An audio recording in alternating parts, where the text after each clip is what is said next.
Good afternoon, this is Bob Iaccino coming to you from the CME Group trading floor in Chicago, talking crude oil futures. Crude oil jumped above $62 today, actually getting above $63.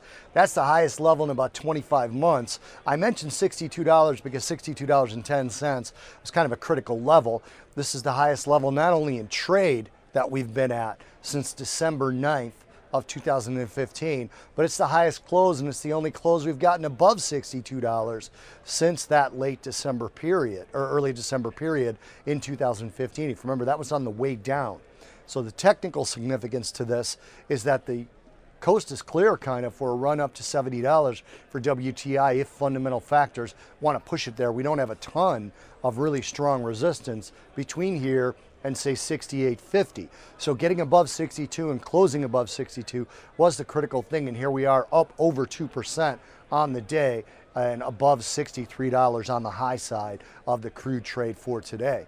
EIA today, their estimates on production for the U.S. overall and price changes came out, the monthly EIA estimates. That's different than the weekly storage and inventory report that they do. This is a monthly estimate they do of the future of prices and production, and they bumped up their estimate for prices on WTI and Brent for both 2018 and 2019, pushing both levels up into the mid 55 to high 55 range, depending on whether you're talking about WTI or Brent.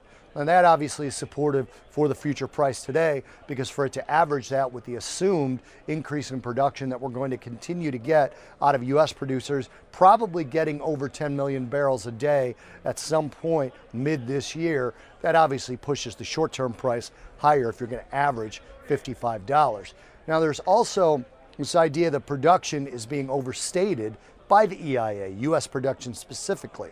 Now that's been put forth by Harold Hamm and a bunch of other experts and participants in the shale patch, and they're saying that 200 to 300,000 barrels of production is being overestimated, and that story is starting to gain traction.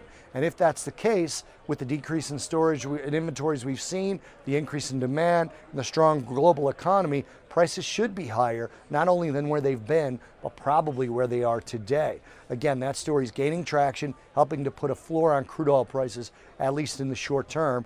EIA hasn't talked about it, hasn't publicly commented on it. They still say they're going to use the same metrics they've used this entire time to estimate U.S. production.